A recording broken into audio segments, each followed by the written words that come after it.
Bismillahirrahmanirrahim. Innal hamdalillah nahmaduhu wa nasta'inuhu wa nastaghfiruh wa na'udzu billahi min shururi anfusina wa min sayyiati a'malina.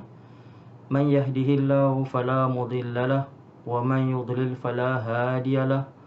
Wa ashhadu an la ilaha illallah wahdahu la syarika lahu wa ashhadu anna Muhammadan 'abduhu wa rasuluh. Rabbi shrah li sadri wa yassir li amri wahlul 'uqdatam min lisani yafqahu qawli. Assalamualaikum warahmatullahi wabarakatuh. Tuan-tuan dan puan-puan yang dirahmati Allah sekalian, syukur kita kepada Allah Subhanahu wa taala dapat kita bertemu sekali lagi untuk kita membincangkan kitab Ringkasan Ihya Ulumuddin karangan Imam Ghazali rahimahullah. Dan kita sedang membincangkan tentang syahadah Muhammadur Rasulullah. Dan kita sedang membincangkan apa yang dimaksudkan dengan Muhammadur Rasulullah. Jadi di sini kita teruskan perbincangan kita, iaitu pada muka surat 26, iaitu Imam Ghazali telah menyambungkan, iaitu kita yakin bahawa apa saja yang telah dibawa oleh Rasulullah sallallahu alaihi wasallam kita yakin, iaitu benda-benda yang gaib yang telah dikisahkan, telah diberitakan oleh Rasulullah sallallahu alaihi wasallam. Dan kalaulah hadis itu hadis yang sahih, kita yakin bahawa perkara itu adalah benar. Dan kita yakin apabila kita menempuhi alam akhirat, kita akan melihat persis seperti mana yang telah diberitakan oleh Rasulullah sallallahu alaihi wasallam. Jadi di sini Imam Ghazali mengatakan bahawa hamba juga wajib mengimani azab kubur sebagai sesuatu yang benar, bijak dan adil atas jasad dan ruh sesuai dengan apa yang dikehendaki oleh Allah Subhanahu wa taala. Jadi kita sebagai hamba Allah Subhanahu wa taala, di sini Imam Ghazali mengatakan bahawa kita wajib. Dan azab kubur ini adalah di antara perkara yang bersangkut paut tentang iman kepada alam akhirat. Dan alam kubur ini adalah persinggahan yang pertama. Alam kubur juga dikenali sebagai alam barzakh. Alam barzakh ini bukanlah perkuburan. Alam barzakh adalah satu alam yang lain, alam yang tidak boleh kita nampak. Dan alam ini alam yang tidak boleh dilihat oleh manusia dan jin. Kalau kita lihat dalam benda yang kosong ni, benda dalam sekeliling kita ni terdapat bermacam-macam alam. Ada alam dunia, ada alam binatang-binatang, ada alam semut, ada alam manusia, dan juga ada alam jin. Ada alam jin hidup dalam udara ni kita tak boleh nampak, tetapi mereka boleh nampak kita. Dan kemudian ada alam malaikat. Alam malaikat ini manusia tak boleh lihat, jin pun tak boleh lihat malaikat. Dan kemudian ada alam barzakh. Alam barzakh adalah dunia kubur. Dunia kubur ini manusia tidak boleh lihat, jin pun tak boleh lihat. Dan kemudian ada alam akhirat. Jadi ini adalah berbagai-bagai alam yang terdapat dalam kehidupan kita. Jadi di sini Imam Ghazali mengatakan bahawa kita wajib mengimani azab kubur. Iaitu azab kubur adalah satu perkara yang hakikat, iaitu benda yang memang berlaku. Dan azab kubur ini ada khilaf. Ada khilaf ulama yang mengatakan, ada yang mengatakan bahawa tidak ada azab kubur. Azab kubur itu adalah tempat rehat. Dan kemudian apabila manusia dibangkitkan di padang mahsyar, barulah mereka akan amalan-amalan mereka akan dipertimbangkan. Kalaulah amalan mereka yang baik lebih banyak daripada amalan-amalan buruk, maka mereka akan dimasukkan dalam syurga. Jadi bagi mereka tidak ada azab kubur. Tetapi bagi pegangan Ahlus Sunnah wal Jamaah, Ahlus Sunnah wal Jamaah, kita yakin bahawa azab kubur adalah satu perkara yang nyata. Dan bagi mereka yang mengingkari azab kubur, mereka kata dalam Al-Quran Allah Subhanahu Wa Taala tidak pun menyebutkan tentang azab kubur. Tetapi ulama-ulama kita kata ada. Kalaulah kamu periksa dengan baik, Iaitu mereka ulama-ulama kita mengatakan dalam surah Al-Ghafir, ayat 46, Allah Subhanahu wa taala telah berfirman, iaitu an-naru yu'raduna 'alaiha ghuduwan wa 'ashiyya wa yawma taqumus sa'atu adkhilu ala fir'auna asyaddal 'adzab. Dalam ayat ini Allah Subhanahu wa taala telah berfirman, iaitu mereka didedahkan kepada bahang api ataupun bahang api pada waktu pagi dan petang, iaitu semasa mereka berada di alam barzakh. Dan pada hari kiamat, maka mereka Allah Subhanahu Wa Taala perintahkan malaikat supaya masukkan Firaun dan pengikut-pengikutnya dalam api neraka yang seberat-berat kepedihan.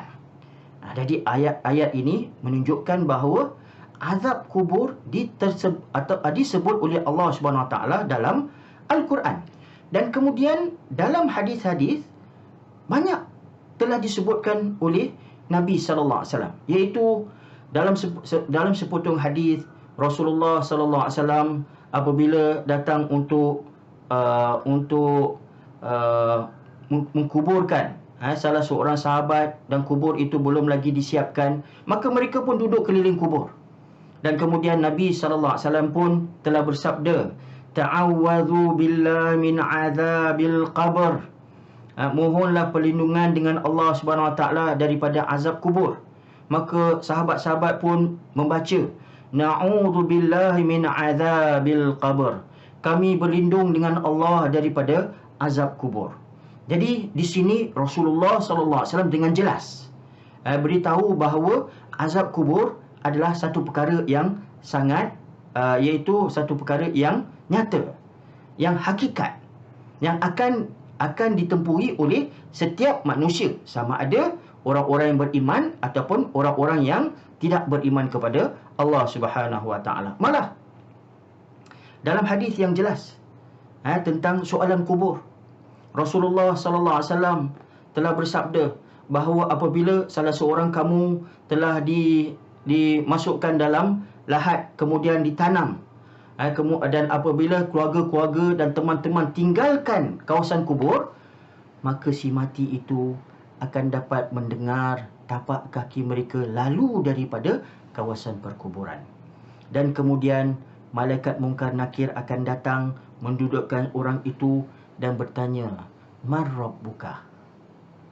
Man Rabbuka? Siapa Tuhan kamu? Bagi mereka yang tidak boleh menjawab, maka dia akan kata,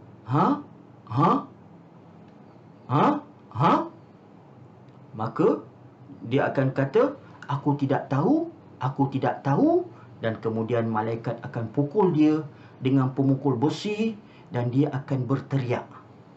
Dan bila dia berteriak, setiap makhluk dapat mendengar teriakan tadi kecuali jin dan manusia. Jadi ini adalah hadis tentang soalan kubur yang memang kita semua biasa dengar, yang menunjukkan bahawa dalam kubur ini terdapat azab-azab ataupun iaitu siksaan-siksaan dalam kubur. Dan kemudian dalam hadis yang lain lagi, terdapat banyak sangat hadis-hadis yang menunjukkan bahawa azab kubur ini adalah satu perkara yang benar, iaitu Nabi sallallahu alaihi wasallam pernah lalu di kawasan kubur. Dan kemudian Nabi SAW pun beritahu kepada sahabat-sahabat, innahuma la yu'adzaban. Kedua kubur ini sedang diazab oleh Allah Subhanahu Wa Taala. Wa ma yu'adzaban fi kabir. Mereka tidaklah diazab kerana perkara-perkara yang besar. Maksudnya mereka ni diazab oleh Allah Subhanahu Wa Taala tentang perkara-perkara yang dianggap remeh, perkara-perkara yang kecil, yang tidak dilihat sebagai penting oleh masyarakat umum. Jadi kemudian Nabi sallallahu alaihi wasallam pun bersabda, amma ahaduhuma fakana yamshi bin namimah. Manakala yang satu ini dia pergi merata, dia pergi dengan mengadu domba ataupun melakukan namimah. Dia menjadi batu api. Dia menceritakan dan berlaga-lagakan di antara dua pihak Dan dia suka untuk melihat orang bergaduh. Jadi dia sebarkan fitnah di antara masyarakat. Wa ammal akhar, manakala yang satu lagi, la yastatiru min baulihi, dia tidak menjaga apabila dia buang air. Ataupun dalam lafaz yang lain, Rasulullah sallallahu alaihi wasallam bersabda, la yastanzihu minal baul, dia tidak membersihkan dirinya daripada buang air kecil. Jadi di sini dua perkara ni janganlah kita ambil ringan. Kita jaga apabila kita buang air, maka kita bersihkan. Kerana buang air ini nampak seperti remeh, tetapi mempunyai hukum yang besar. Kerana kalaulah kita tidak membersihkan diri kita dengan baik, maka segala amalan-amalan kita itu terbatal. Apabila kita melakukan solat kita batal. Kerana di antara syarat-syarat untuk melakukan solat adalah kita bersih daripada najis pada pakaian, daripada badan. Jadi ini adalah, dan juga tempat kita mesti bersih daripada najis. Barulah solat kita itu diterima oleh Allah Subhanahu Wa Taala. Dan kemudian Rasulullah sallallahu alaihi wasallam juga telah mengajar kita supaya kita berdoa kepada Allah Subhanahu Wa Taala dalam solat, supaya kita diselamatkan daripada azab kubur. Iaitu Rasulullah sallallahu alaihi wasallam telah bersabda, "Idza tashahhada ahadukum falyasta'iz billah min arba'." Jika kamu telah bertasyahud, ataupun jika salah seorang daripada kamu telah bertasyahud, iaitu apabila kita sudah membaca syahadah, maka Rasulullah sallallahu alaihi wasallam anjurkan kita supaya mohon perlindungan daripada 4 perkara ini, iaitu daripada dan dia berkata, Allahumma inni a'udzubika min azabi jahannam wa min azabil qabr wa min fitnatil mahya wal mamat wa min syarri fitnatil masihid dajjal. Iaitu, ya Allah, sesungguhnya aku berlindung dengan Engkau daripada azab api jahannam, dan daripada azab kubur, dan daripada fitnah kehidupan dan kematian, dan daripada keburukan fitnah Masih ad-Dajjal. Jadi doa ini menunjukkan bahawa terdapat azab kubur. Jadi kita yakin bahawa azab kubur ini adalah satu perkara yang patut kita iman dengannya. Jadi di sini Imam Ghazali telah berkata bahawa wajib hamba juga wajib mengimani azab kubur sebagai sesuatu yang benar, bijak dan adil. Azab kubur adil kerana dalam kubur Allah Subhanahu Wa Taala juga akan menunjukkan keadilan bagi kita yang melakukan amalan-amalan baik, maka kita akan mendapat ganjaran-ganjaran dalam kubur. Kita akan diberikan kenikmatan.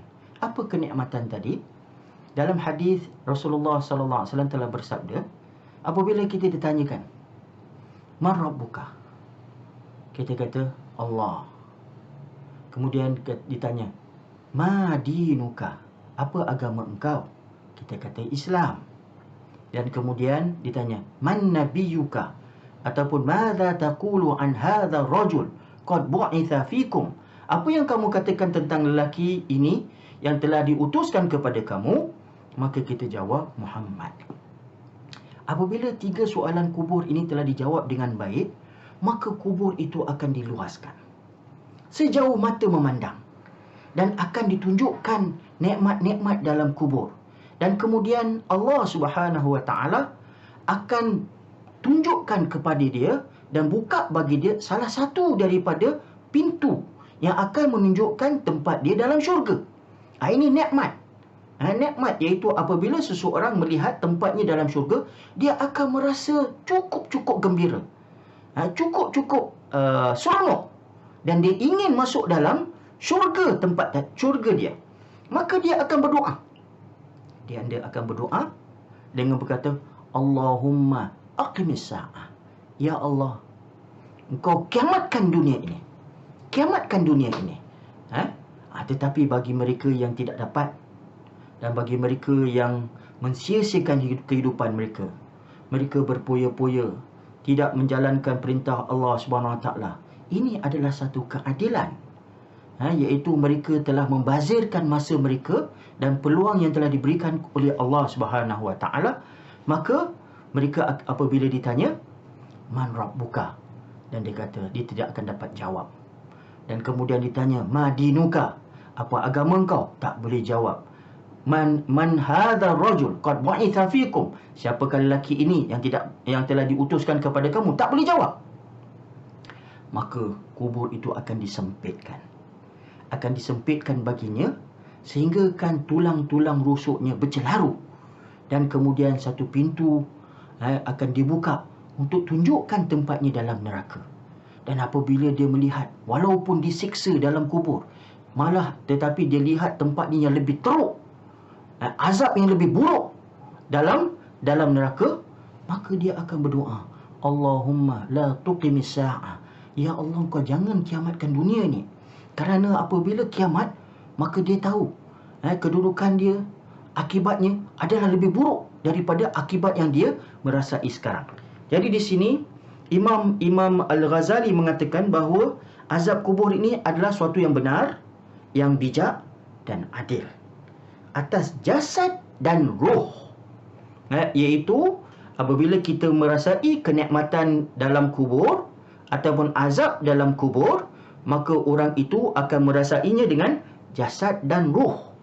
Dan jangan pula kita tanya, mungkin ada di antara kita yang tanya, ya Ustaz, macam mana mereka ni diazab dengan jasad? Kita tahulah mungkin roh. Kerana apa? Bila kita gali balik kubur, kita tengok kadang-kadang jasad tu pun dah hilang. Ataupun apabila kita tengok ada jasad yang masih tetap lagi. Ada orang-orang bukan Islam, kita boleh nampak lagi jasad mereka dalam pameran-pameran.